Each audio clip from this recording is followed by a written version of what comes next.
Welcome to Yeukai Business Show, UK's premier business show where we feature business thought leaders, high achievers, and industry experts. Today's episode is brought to you by World Outsourcing Solutions Limited, a company that specializes in helping executive business owners with virtual assistant services and business growth systems. Here's your host, Yeukai Ketchadori. Hello, and welcome to the greatest show on planet Earth. I love to say that. Thanks again for joining us here on the Business Show. We truly honor you and love having you here. And thank you. There's so much happening in the community, and you are part of that community, spreading the word out there. Truly appreciate you. And today, we have another special guest, and we are going to find out how our guests got started, some of the things that they did, and perhaps, in fact, I'll tell you the reason why we take time to talk about how others got started, what are their success, because we can learn from other people's failures, you know that, and we can also learn from other people's success. We can also learn about other people's stumbling blocks or those blockages along the way. So we are going to have a great time. Could you please tell us a little bit about yourself, how you got started, what you've done, some of the people you've helped, and why our conversation here is relevant, and perhaps you could just add in there the last one, were you an overnight success? If not, what is it that you did that has kept you on the path, for you to become the exceptional success that you are today? Yes, thanks for having me. I really appreciate the opportunity to speak to your listeners and to really help them understand my perspective from my life in business. I got started when I was 19 years old, and I'm 51 years old now, so it's been a long time as an entrepreneur. And I was an overnight success. It took me about 31 years up until this date to learn some lessons.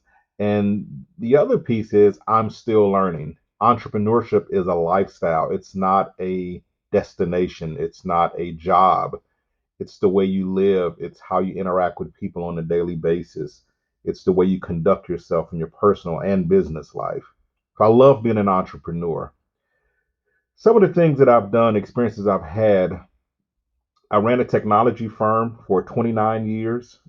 Our firm were partners with some of the largest technology companies on the planet. Don't want to mention any names, but you all probably have some of their products in your back pocket and some of their products on your wrist and some of their products you look at, and maybe you're listening to this podcast on some of their products. And during that time, I learned an immense amount of value of having employees, making payroll, dealing with client issues and client successes. And most importantly, I think I learned more about myself. Again, it's not where you land or it's not where you arrive, but it's what you become in the process. And with that being said, anybody that's looking to get into entrepreneurship, I really encourage you to do so. There's never a right time. There's never a wrong time. The best time is today. Your future depends on you taking your own responsibility for your life. And if people are around you who don't support you, find a different group of people. Sometimes you can't tell your dreams to others because they'll come up with every reason in the world why you shouldn't pursue it. But you got to remember, they cannot see what's in your heart. They only know what's within their own limitations. And if you're reaching for the sky, and they can barely see beyond 5 feet in front of them, they'll never be able to help propel you to your greatness, to your excellence.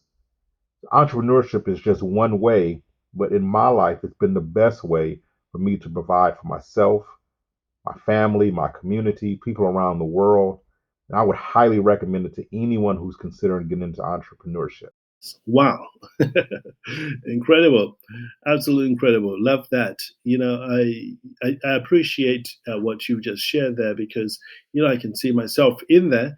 and in some of those things. In fact, I don't know, maybe just me, in talking to so many people, I find that there is some similarities in what all of us as entrepreneur business owners go through. And this again helps anybody who's coming into our world to find out that whatever they're going through is not quite unique to them.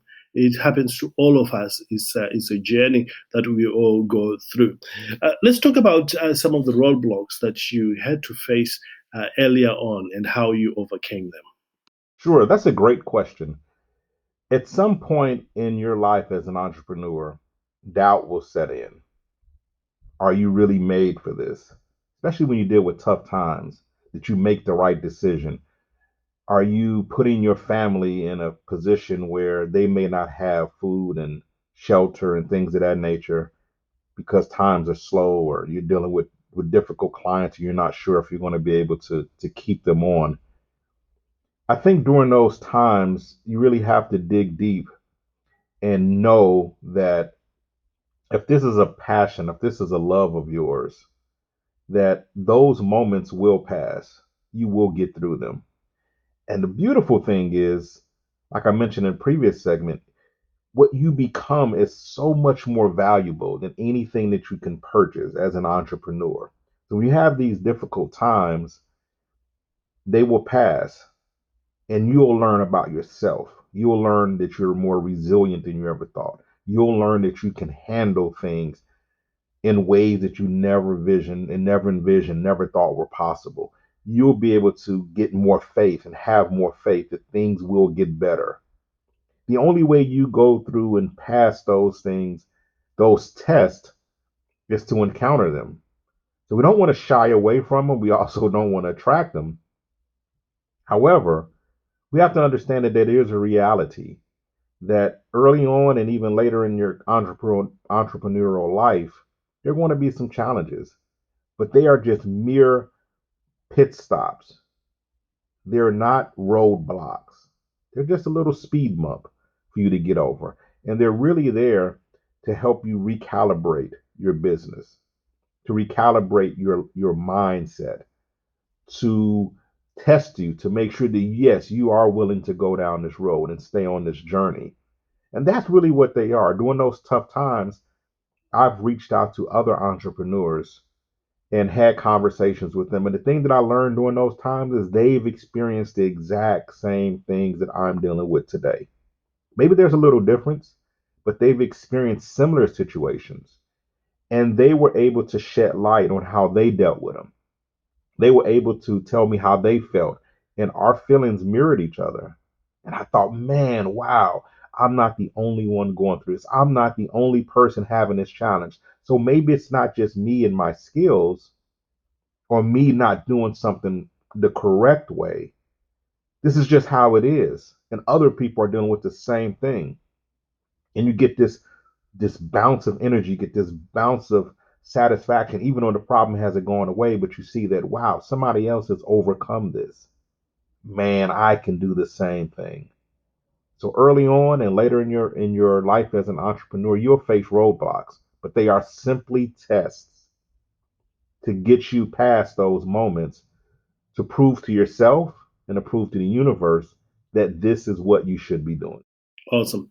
And did you have any tools or resources that you used earlier on in this area?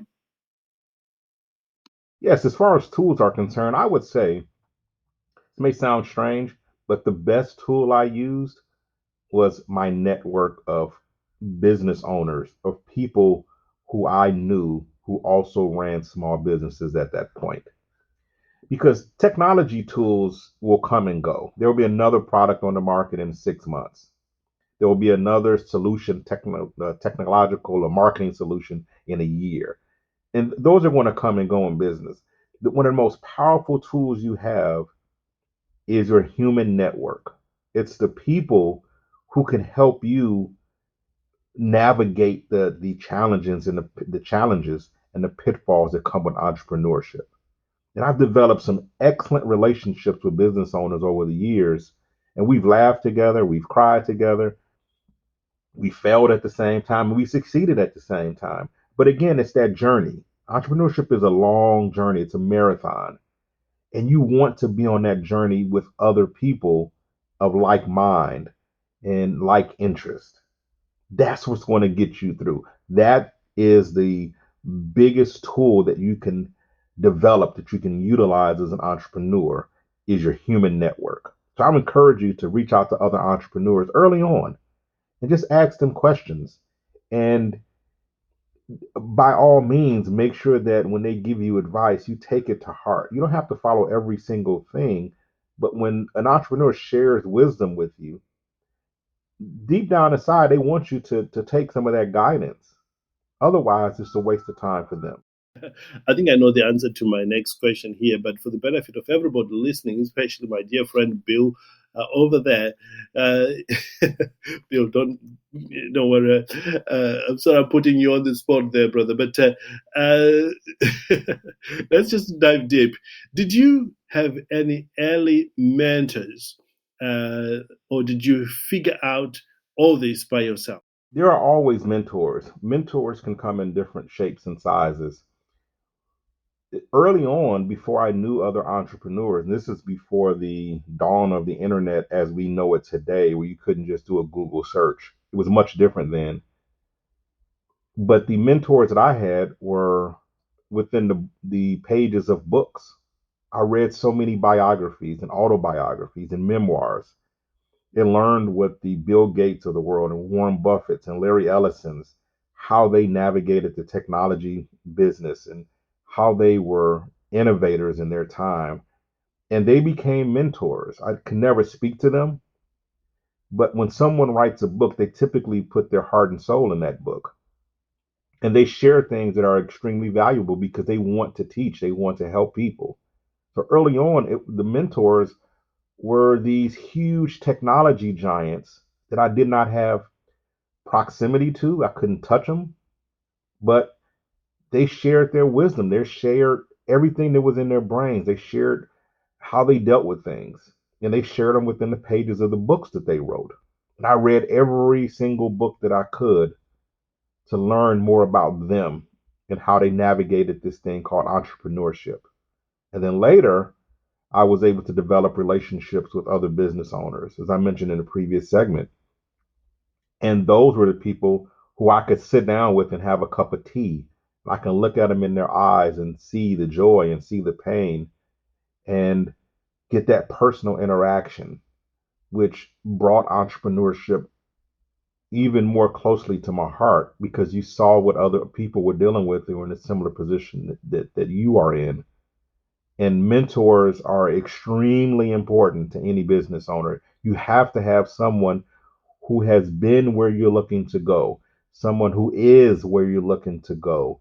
And they will shorten the amount of time that it takes for you to reach some of your goals because they can help you navigate those pitfalls and roadblocks that are typically in the way of entrepreneurs. So find you some mentors pretty early on. Start with books. Well, today you can Google a lot of these people, and a lot of them have YouTube channels. You can look at them and get their wisdom from there. But find mentors is extremely, extremely important. I thought you would say that because I personally had both. I had the mentors, which I'm so grateful. Some of them are now my friends at this stage. And the funny thing is, I'm also their mentor on certain aspects of things. So it's a funny world that we live in because they mentor me on one aspect of business, and I mentor them now on another aspect of business because you cannot know everything in the world of business. That's why you need mentors, you need advisors, all people who have got different expertise. So I love what you've just shared there. And also, I had to discover certain things myself. You just have to go in there and you know that, okay, this works and this doesn't. So a combination of the two has worked specifically for me.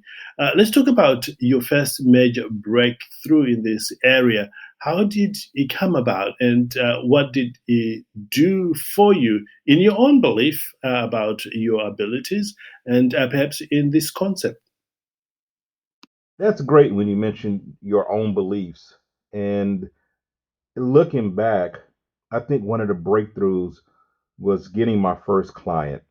first major client, which was a pretty sizable opportunity with a school district.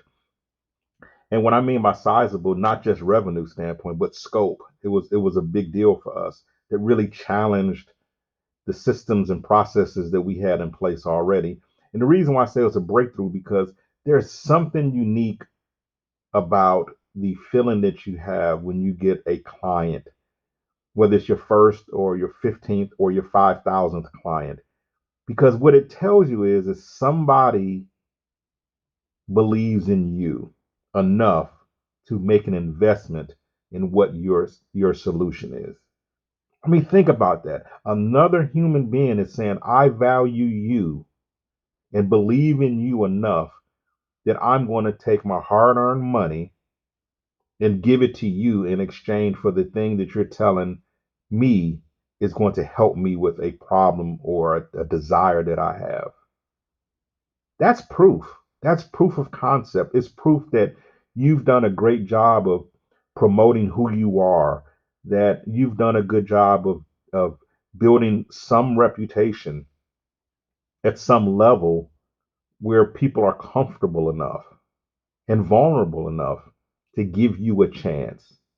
And that's a breakthrough. Once you've had once you receive your first customer, then at that point you start building more and more and more confidence because you know you serviced that first customer. You delivered that product on time and within budget. You delivered that service and solution and it worked for them the way that you told them is going to work for them. And what you know now is that it's okay, it works. Great, it works. Let me go to the next person. And I'm going to be more confident with the next person when I have this conversation to communicate with them that I can help you. And that's huge. So when you get that first customer, it gives you confidence to go to the second customer. Once you get the second customer, it's going to give you even more confidence to go to the third, the fourth, the 15th, the 100th, the 1,000th prospect, and to convince them that you can help them. Remember, business and entrepreneurship is all about your service to others. It's all about how you can help other people. It's never about you. You are just a vessel or a vehicle to deliver what it is that they're looking to receive to help them in their life. That's all you are. You're just a conduit, you're a pipeline to those things. And if you focus on helping other people and serving other people, you'll continue to have these breakthroughs. So I would encourage you again, first thing you have to do as an entrepreneur is to get out there because you won't have a breakthrough if you never take the leap of faith. So, how long did it take you to get to where you are today? That's a good question. Where I am today and how long did it take to get here? I'll tell you this much. Entrepreneurship is a long super highway. There is an entrance ramp, and very seldom is there an exit ramp. It's easy to get on this journey because you just have to take the steps and move forward and do it. Where you are is relative to what your mindset is today, where your revenue is today, your client base is today. And here's the thing, at the time of this recording, I'm in a great space. I love what I do. I love serving other people. I love the fact that I'm here talking to your audience. And I know for sure that something that we discuss on this interview today is going to resonate with somebody and it's going to get somebody up and they're going to go start a business. I'm 100% sure of that. Tomorrow may be a challenging day for me. And then the day after that may be the best day I've ever had. Again, you're on this super highway as of this road of entrepreneurship. And there is never a destination, so to speak, that you hit. Even if you did an exit, even if you sold your business after an X number of years, or you closed the doors, the reality is you're still on that road. Because once entrepreneurship gets inside of you, it does not leave you. I promise you. that you'll start another business after you've sold or you've closed the first one. It may take a year or 2 years or 5 years, but that drive, that desire, that feeling of accomplishing something, that feeling that we talked about a few minutes ago, that breakthrough when you get your first client, it's a feeling that never ever leaves you. And you can never get off of this entrepreneurship highway. Because remember, entrepreneurship is not just about having a physical business. Entrepreneurship is a mindset. Entrepreneurship is a calling. Entrepreneurship is way more than just the product or service you're delivering today. It's in your soul, it's in your heart, and it never leaves you. So you never get off of that road. So where I am today, I'm in a happy place.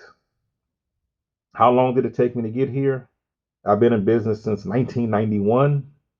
And during that time, I've been at a happy place many times, sometimes not. So there isn't one place that I would say I've been where it's a destination. It's an ongoing journey. I look forward to tomorrow with great enthusiasm, great expectation, great hope, and great faith. Today, I'm just enjoying the ride. I'm looking out of the window. The breeze is blowing. It's sunny outside. It's a good place. It's a good day. But this is what life is as an entrepreneur. You really value each moment. You value living in the moment. You forecast and you project out in the future what sales are going to be so you understand how you're going to pay your bills. But the way that you survive as an entrepreneur is to find success, to find joy, to find happiness within the moment, as opposed to looking so far down the road and saying, I'm going to be happy when. I will celebrate when. When may never come. You have to find joy and peace today. And that's what I would say where I am today. I'm at peace. I've discovered that people understand certain concepts through stories. And I'm wondering, is there any one particular story or example you would like to share that really sums up your early experience in this area? Great question.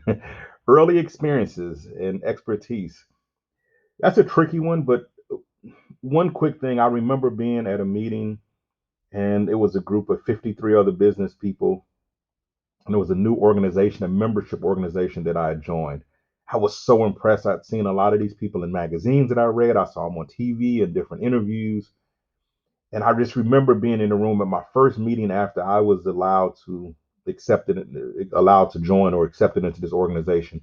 I remember speaking to a good friend, turned out to be a good friend named Larry Hollins. And we were just sitting there talking, and I had a great suit on. I was feeling good. I was just happy to be in the room. I was excited that I was going to learn from all of these exceptional people. And I was just a sponge. I asked 1,000 questions, and I just sat there just soaking it up. I didn't want to leave. I got to the meeting early. I stayed late. I didn't want to leave. I remember Larry Hollins, we were talking, and he was asking me what I did. And, I was explaining to him what we did in technology and asked him how long he had been in business. And I think at that point he was in business for 20 something years. And he wanted to give me advice. I said, of course, anything, just tell me. And he said, here's something to remember, that two ways you know you're in business is when you make payroll and when you get sued. I thought to myself, what? Okay, I can understand the first. Yeah, if you're not making payroll, you're probably a one person operation, which is okay. That's no problem. We all start that way. And I asked him, I said, Larry, when I get sued, what does that mean? And he owned a staffing company, professional executive search company.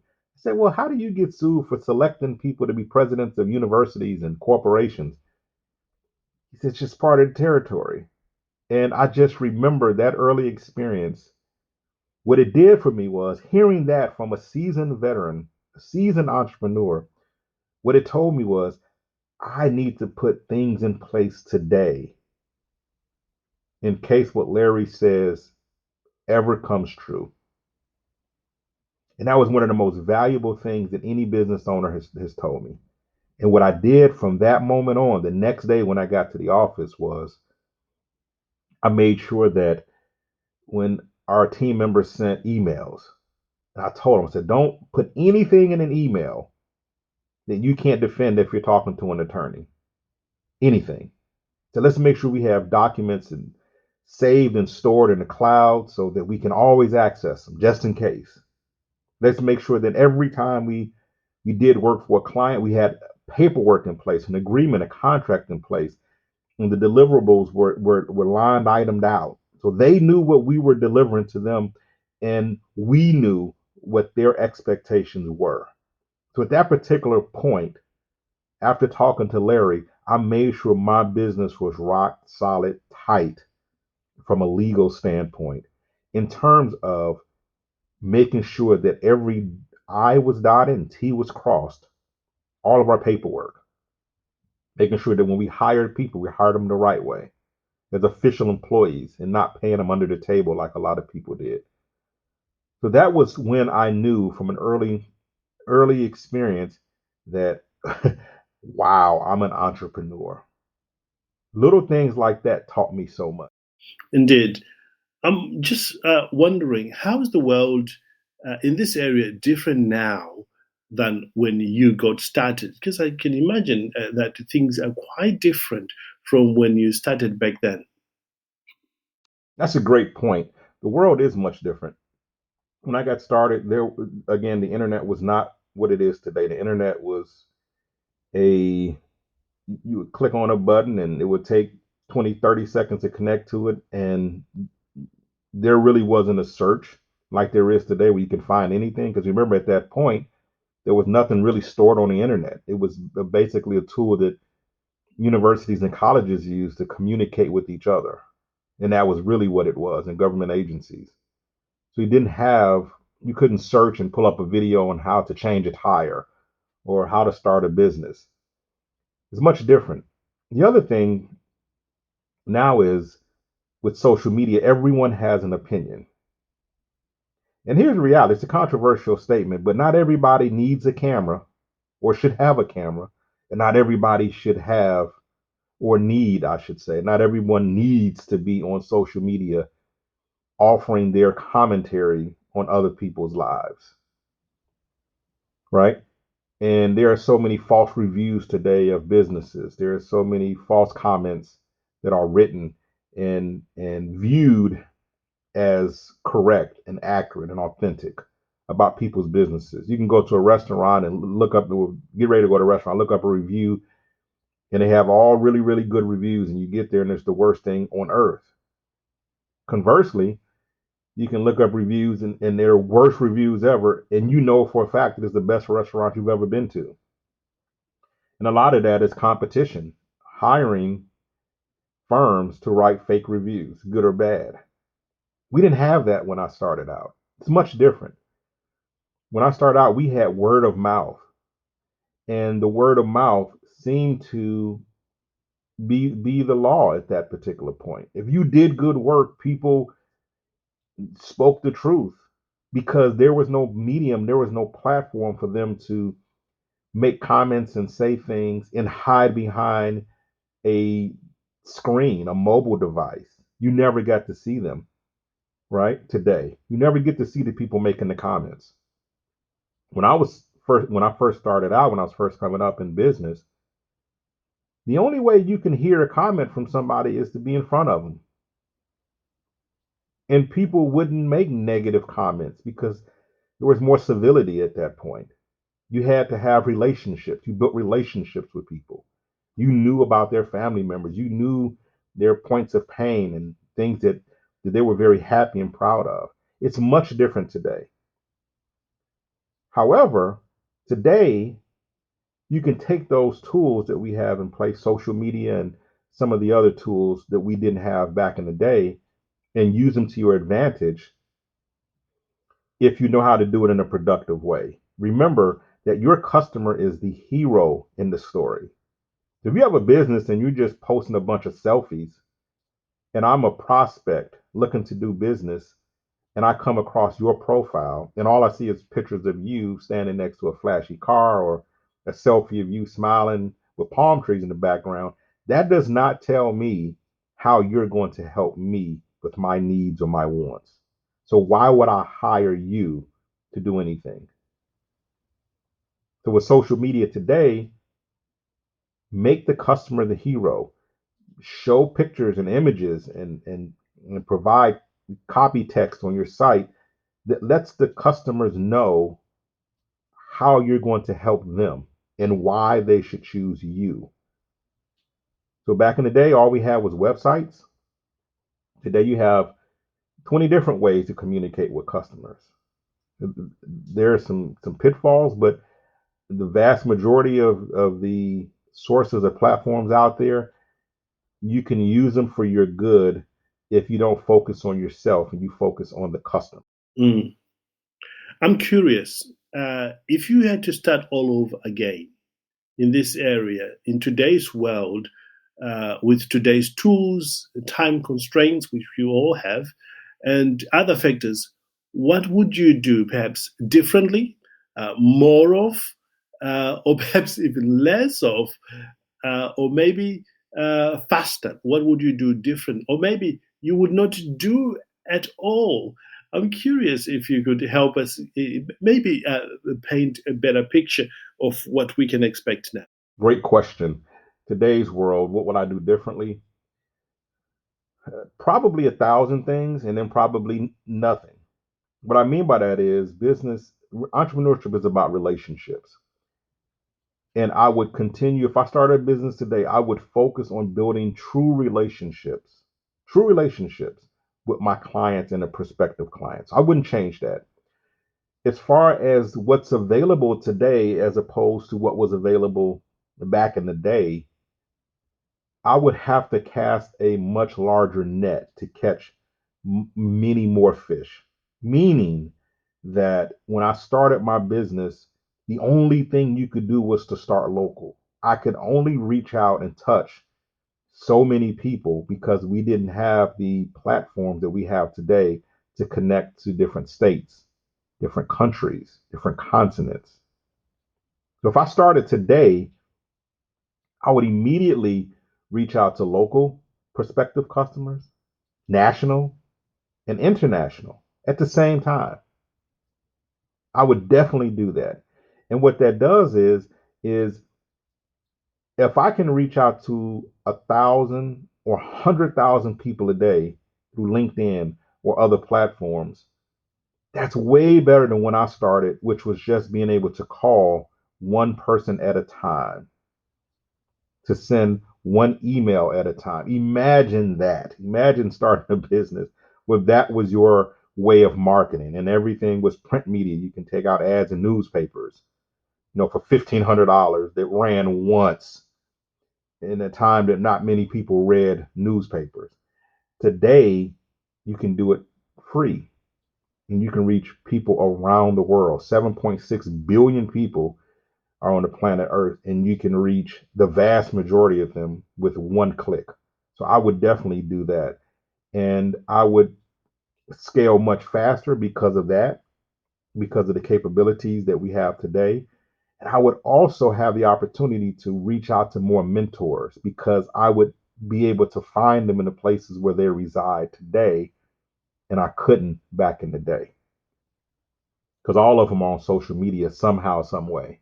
So I can find mentors a lot faster. So I would scale faster. I would think bigger, and I would market more efficiently today because of the tool. That's brilliant. Thank you. And in your opinion, where should people like me, business owners, focus their efforts if they want to succeed in both the short term and the long term? Another excellent question. Entrepreneurship, business ownership is always about the long term. It's always about long term. You want to understand when you first go into business how you're going to get out of business. Meaning, are you starting a business today that you're just going to run for the rest of your life and you don't really have a decision set yet about how you're going to end the business? Are you going to give it to a family member? Are you going to sell it? One day, are you just going to close the doors? But you should really think about that as much as, or even more, about how you're going to get started today. And the reason is because if you reverse engineer that, what you do is you're able to look at that end result and say, okay, in 15 years, I want to sell this company for $100 million. What do I have to do to sell a company today and get $100 million for it?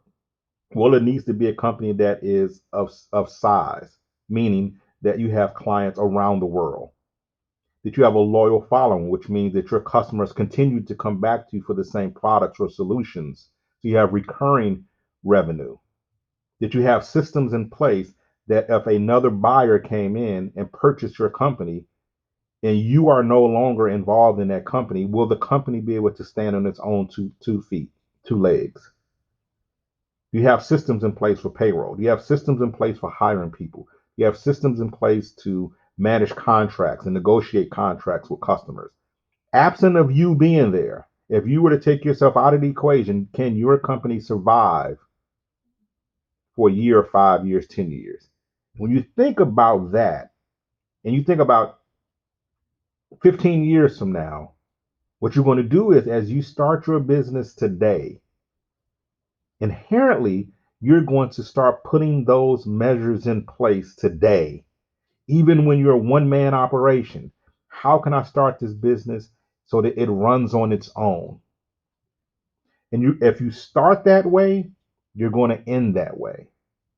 So, short term, the immediate thing that I would do is figure out what you want to do to exit your company, to exit your business. That's short term. Long term, follow those processes and procedures that you create, revise them, retool them, revisit them every 3 to 6 months to make sure that they are working. Keep that goal on your wall, put it on your wall, make it a screensaver on your computer, background on your computer, so that you know in X number of years, X number of days, I am gone. I'm out of here. I'm going to walk away with a boatload of money. I would have served a bunch of people, and I'm going to be content with where I am at that point. That's the long term.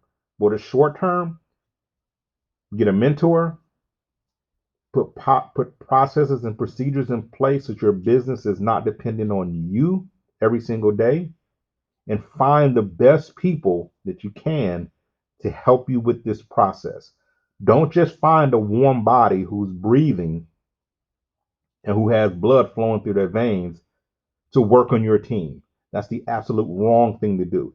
Find quality people who have drive and determination, who want to do more, and bring them onto your team. Even if they volunteer for now until you can pay them, but get the right people on your team. That's what I would do from a short term and long term perspective. Awesome. I'm a great believer in tools, be it online or offline, to help speed the whole thing. In your experience or in your professional expertise, what sort of tools would you recommend that business owners like me needs to use, or perhaps just know about? As far as tools are concerned, I would say one of the main tools that every business owner needs to have is their own presence online, meaning their own website. Let me explain why. There are many people building businesses today on YouTube. Their whole presence, everything about them is a YouTube channel. Or there are people who are exclusively selling on Facebook. Some are exclusively selling on Instagram, running ads. Here's the thing. Those are platforms just like Amazon. Same thing. People are selling products on an Amazon store. These are platforms and these are businesses who are run by people who don't necessarily have your best interest at heart. Meaning that if your business was to disappear tomorrow, they wouldn't even know that you were gone. So if you build your business in someone else's backyard, so to speak, what happens when they want to remodel their backyard? Or what happens, more importantly, when they want to move to a different neighborhood or a different state or a different country? Does your business go with them? No. So you have to have your own presence online where no matter what happens with YouTube, Amazon, TikTok, Alibaba, any other place, any of those other platforms, that if they went away tomorrow, if they change their policies tomorrow, you still have a home where your clients can reach you and buy what it is that you are offering. People get canceled all the time. YouTube channels get put on hold all the time. Amazon drops products all the time for various reasons, for many different reasons. And the reality is they have the right to do it because it's their platform, it's their business. It's not your business. They're just a conduit for you to sell things. So, what I would say, as far as tools are concerned, your website is one of the most important places. That's your business home. That's where no matter what happens, people can find you. The second thing I would say is find a tool like a LinkedIn where you can connect with other people around the world who are not necessarily selling anything. A network of people who you can find not only prospective clients, but also like minded business owners that you can look to as mentors and coaches and advisors and counselors. With those two tools, you can go a long way. Because think of everything else failed. You got a website, that means you can people can buy what you're selling. You can communicate with them through email connected to your website, and with your networking platform, LinkedIn or another one, you can find prospective clients without running ads. So those are the two tools that I would use today. Brilliant. Absolutely brilliant. This is incredible. I love those tools. Absolutely wonderful. Now, let's talk about time management, because one of the things that we struggle with as business owners, especially at the level that we are playing on, and I know many of you, our listeners here do the same thing, is having a very good time management. And would you have any tips for time management when it comes to this area? One of the biggest challenges that entrepreneurs face is how to manage their time. What's important? When do you have family time? When do you have time for a little bit of fun, some fun things in life? And when do you have to get after it and really dig deep in your business? I don't believe that there is one answer. It's going to depend on everyone and the personal things that people are dealing with and the business challenges that people are dealing with at that particular moment. But here's one thing that has guided me, I think, in the right direction over the years is there are 24 hours in a day. And let's say that you have a family, a spouse and children. Whether you work or an entrepreneur, you have those hours during the day, those 8 hours during the morning time, from morning to the evening, where you work, you put in the work. After that, a few hours of family time, dinner with the family, time with the kids, homework, whatever it is that you do during those hours from, let's just say 5 to 8, 8:30 p.m. at night. Then after that, most people go to sleep. But an entrepreneur, once that 8 or 8:30 time frame kicks in and those kids are asleep, the spouse is looking at Netflix, you have between 8:30 and 6 or 7 o'clock in the morning to get back to your entrepreneurial grind. I'm not suggesting that this is your entire life. What I am suggesting is that it's a missed opportunity for a lot of entrepreneurs. What I typically do is during the day, I focus exclusively on things that are growing the business. During the business day, from 6 o'clock in the morning to 6 o'clock in the evening, I focus on making phone calls, outbound calls, as many as I can make to prospective customers. I focus on emails, sending emails back and forth, text messages with prospective customers and business partners. Those are the things that I focus on during the day when other people around the world are available to answer the call, to answer the email, so I can physically speak to them. That's when the businesses are quote unquote open. At night, I'll work on social media posts, Instagram, LinkedIn, YouTube videos, marketing, reconciling your payroll system, reconciling your financial books. At night is the time for anything that needs to be done in your business that does not require you to speak to someone outside of your office, outside of your business. I save those activities for after business hours. During normal business hours, it's all about business development. So there's no such thing as balance in entrepreneurship. You're either spending more time with your family and less time on your business, or less time with your family and more time on your business. There is no balance. You have to be comfortable being uncomfortable with time management. That's the reality. And it's almost impossible to say you're going to have this schedule for the next 2 years because business is dynamic. Things change all the time. And we have to be flexible enough to ride those waves instead of crashing into them. So flexibility in your scheduling is key, but only you know what's really important during the day. So nobody can tell you what your day should be like. You have to get into a rhythm yourself and know that that's the rhythm that works for you and stick to it. Where would you get perhaps news or updates about this area that Bill in our audience and anybody listening that you perhaps trust, or the people you trust that we can put in our black book, so to speak? Everybody knows about the black book that we have here. In your experience, where would you get your updates in this area and the news of what is happening in this world?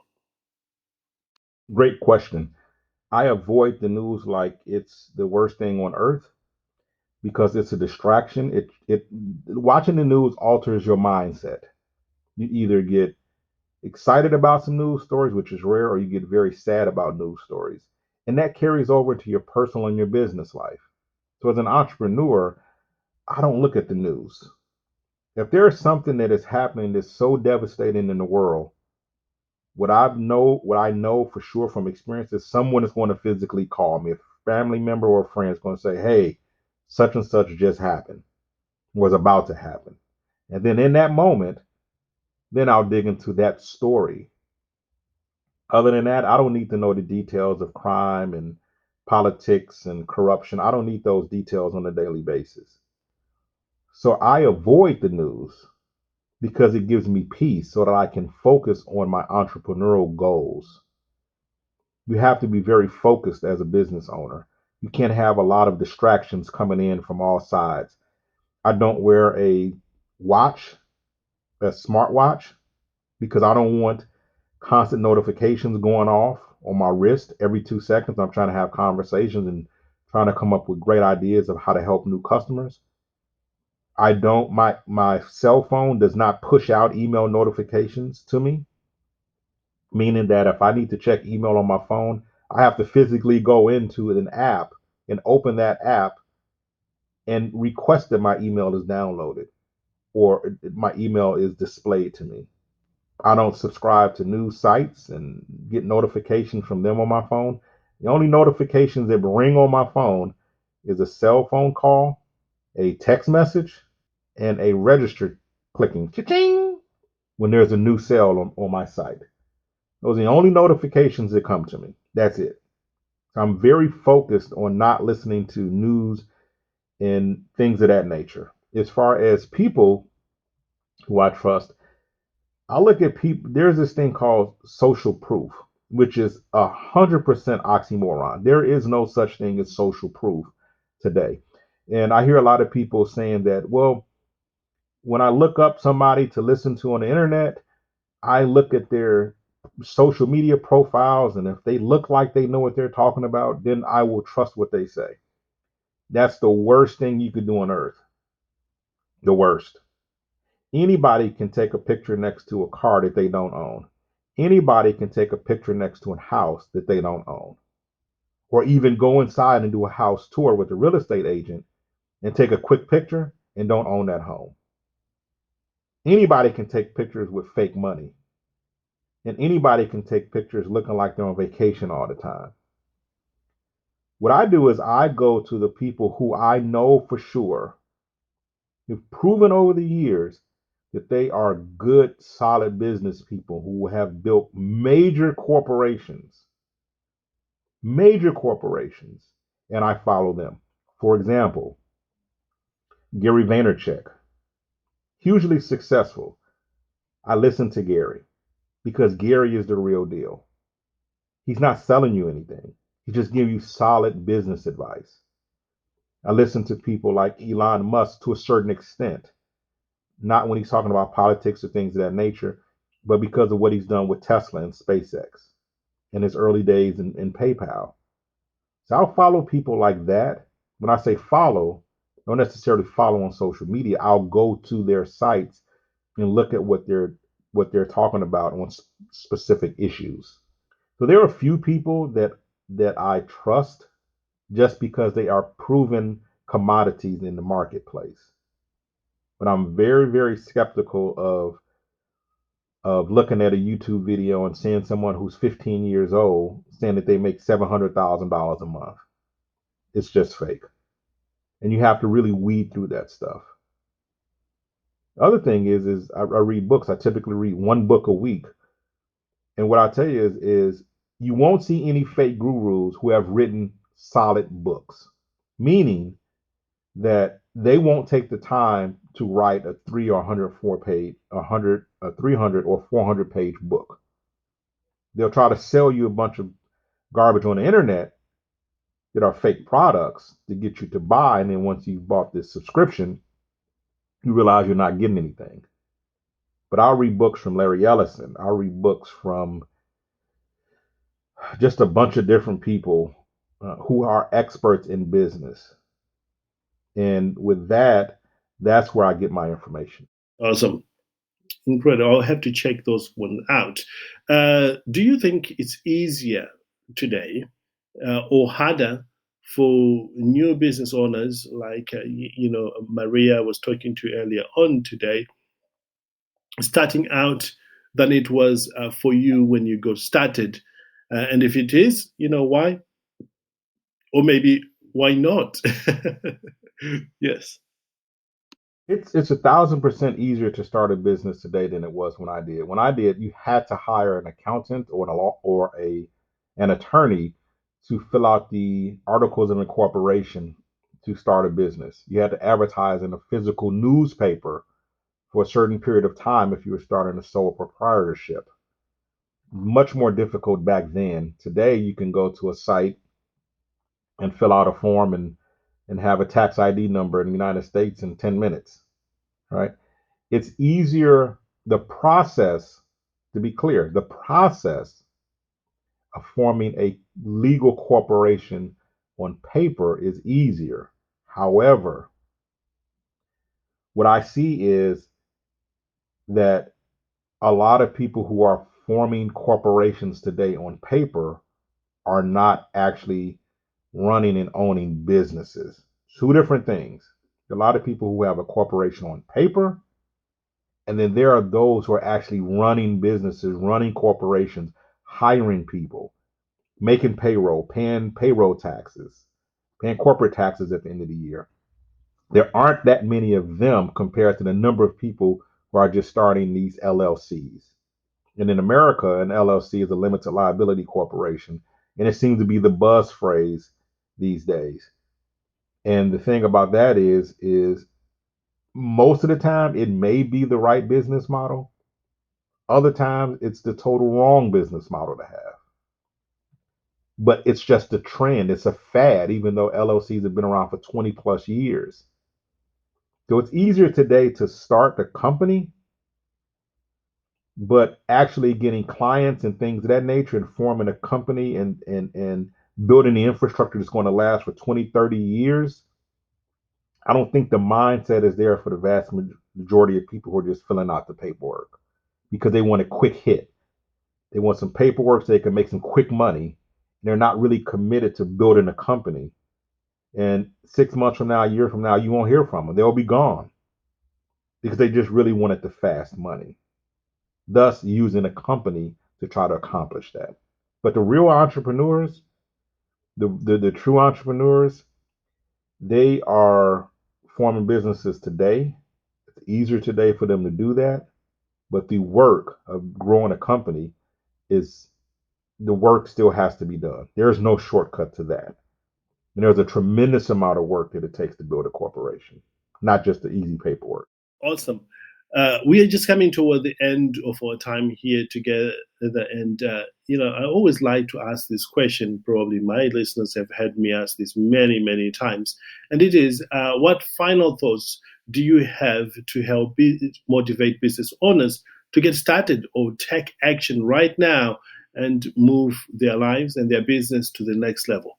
My opinion on motivating business owners today, or even prospective entrepreneurs, is this. We have one life, you and I.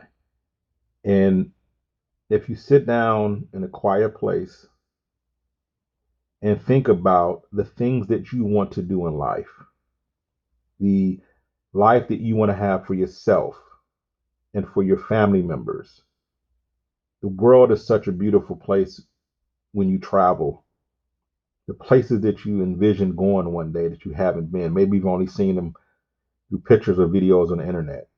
And you say to yourself, man, I would love to go there. I would love to put my feet in that crystal blue water sitting on the beach.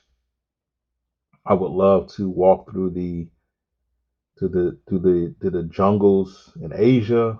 I would love to walk on the side of Mount Kilimanjaro, walk down the streets in London, go to Borough Market, have a quick bite.